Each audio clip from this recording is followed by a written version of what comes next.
kedua di bulan Maret. Dan adik-adik pasti ingat dong konten kita hari ini. Betul banget, Jesus in the Family. Nah, hari ini kita akan sama-sama diberkati oleh keluarga Monik dan Keke yang menceritakan kebaikan Tuhan bagi keluarga mereka. Bagaimana Tuhan menolong dan mencukupi setiap keperluan mereka. Yuk, tidak usah lama-lama lagi. Silakan Shirley dan keluarga.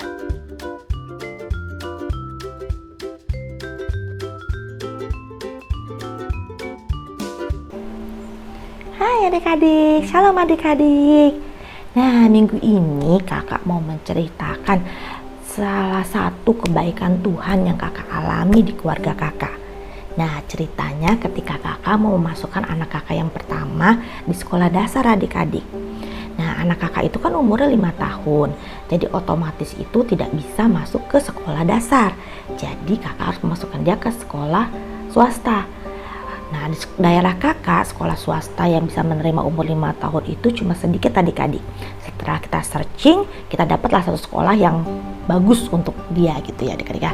Nah, dia ikut tes itu di bulan Oktober.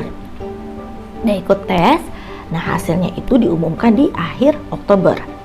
Nah, setelah diumumkan itu ternyata, jadi peraturannya gini adik-adik. Jadi kalau misalnya dia diterima, kita dikasih amplop. Jadi kalau misalnya diterima di dalam amplop itu harus diterima di sekolah ini. Kalau misalnya tidak, juga tidak diterima di sekolah ini gitu.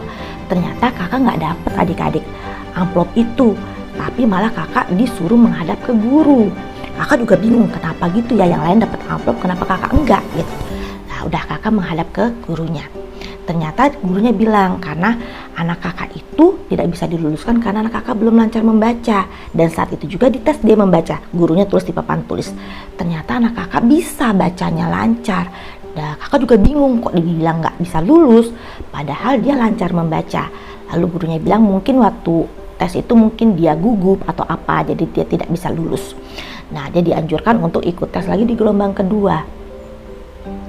Akhirnya kita mau ikut tes di gelombang kedua karena sekolah anak kakak itu nggak mungkin juga kalau kakak tidak masuk sekolah lain karena tidak ada lagi pilihan lain.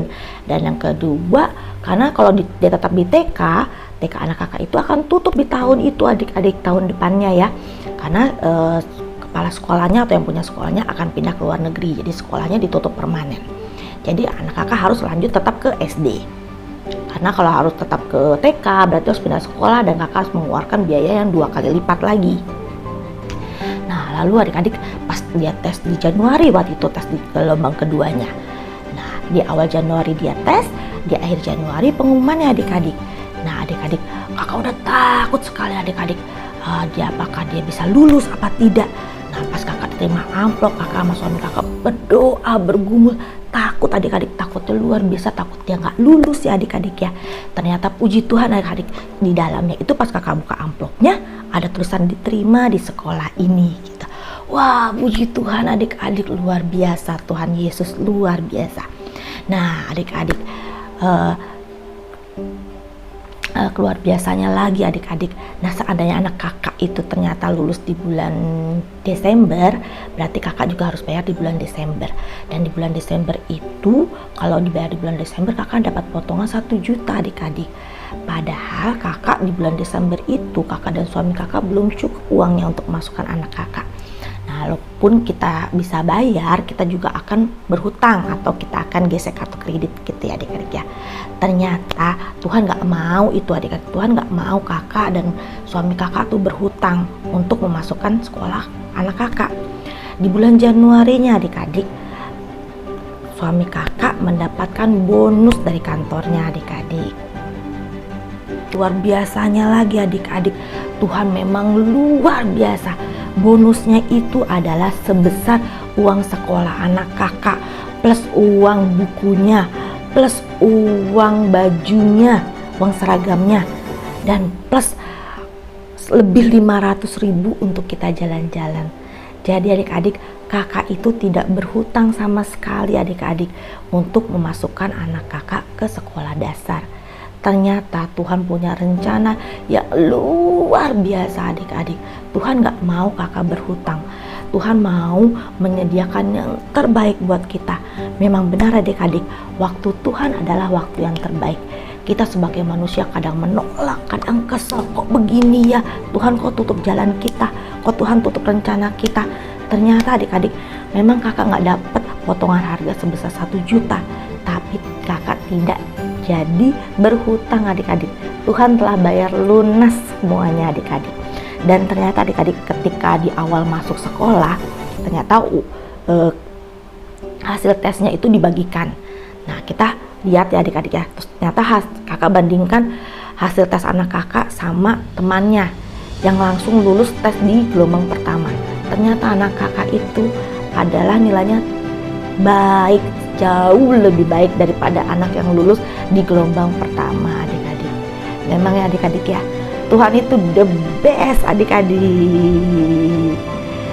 Nah adik-adik dan semuanya, kakak-kakak semuanya, jadi memang kita itu harus percaya, harus taat, dan harus bersabar karena waktu Tuhan adalah waktu yang terbaik. Semoga kesaksian kakak ini memberkati kalian. Dadah, selamat hari Minggu. Puji Tuhan, kakak sangat diberkati dan cerita kebaikan Tuhan yang dialami oleh keluarga Cierly. Kakak juga bersyukur banget loh bagaimana Tuhan menolong kakak waktu ujian kemarin. Tuhan memberikan kakak hikmat dan daya ingat yang kuat untuk mengisi semua soal dengan teliti. Dan juga berkat kesehatan yang sudah Tuhan berikan waktu ujian kemarin. Nah, kira-kira keluarga siapa lagi yang mau tampil di Jesus in the Family bulan depan? Segera kirimkan video cerita adik-adik dan keluarga yang mengalami kebaikan Tuhan ke call center atau G-Drive yang dibagikan di grup orang tua hebat ya. Dan sampai lagi ketemu di konten lebih seru dan menarik serta memberkati di minggu-minggu berikutnya. Tuhan Yesus memberkati berlimpah-limpah. Selamat hari Minggu, tetap jaga kesehatan ya.